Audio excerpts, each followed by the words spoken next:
নমস্কার আমার সকল বন্ধুকে, ছোট বড় যে যেখানেই আছেন সকলকে বড়দের আমার প্রণাম, ছোটদের আমার অনেক অনেক ভালোবাসা, প্রীতি, শুভেচ্ছা। তো রোজের মতো আজ আবার চলে আসছি এই যে উপরের রান্নাঘরে। আর আমার স্বাদের রান্নাঘর, তো রান্নাবান্নার জন্য আয়োজন করে শুরু করব এখন রান্না। তো দেখুন আজকে রান্নায় কী কী থাকছে দুপুরে। প্রথমে এই যে এখানে ভাতটা আমি আগেই বসিয়ে দিয়েছি। দেখুন ভাতটা হয়ে গেছে।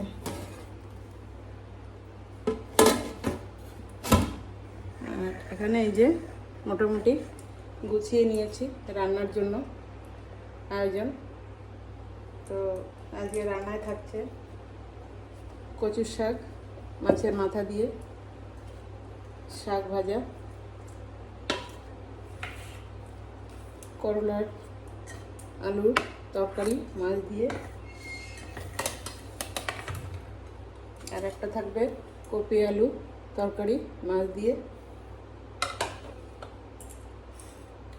তো এই হচ্ছে আজকের রান্নার জন্য নিয়ে নিয়েছি রসুন। আজকে সমস্ত রান্নাতেই লাগবে, তাই আগে থেকেই রসুনগুলো ছাড়িয়ে ধুয়ে সুন্দর পরিষ্কার করে রেখেছি, সঙ্গে কাঁচা লঙ্কা, আদা। তো আজকে আমি প্রথমেই রান্নার শুরুতে একটু মশলা করে নেব, কেন কি আমার মশলাটা। তো আগে আমি একটা কড়াই নিয়ে নিই।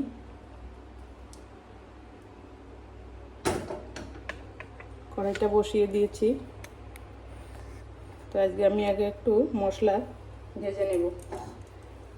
তো বন্ধুরা, আমার মিক্সি জারটার প্রবলেম হয়েছে। জারটা মানে কি, জারটাও প্রবলেম হয়েছে আর মিক্সিটারও কিছু একটা প্রবলেম হয়েছে। তো কতবাবু নিয়ে গেছে ওটা মেকানিকের কাছে দোকানে। তো ওটা এখনও ঘরে আসেনি, তাই আমি মশলাটা আজ দুদিন থেকে করতে পারছি না। কেন কি, মিক্সি না হলে মশলা ভাজার পরে আমি গুঁড়ো করতে পারবো না, তো মশলাটাই পুরো নষ্ট হয়ে যাবে। তো আজকে অল্প করে একটু করে নেব দুপুরে রান্নার জন্য। তারপরে দেখি বিকালে যদি এসে যায় তাহলে বিকালে একটু বেশি করে নেব। তো নামিয়ে নিয়েছি।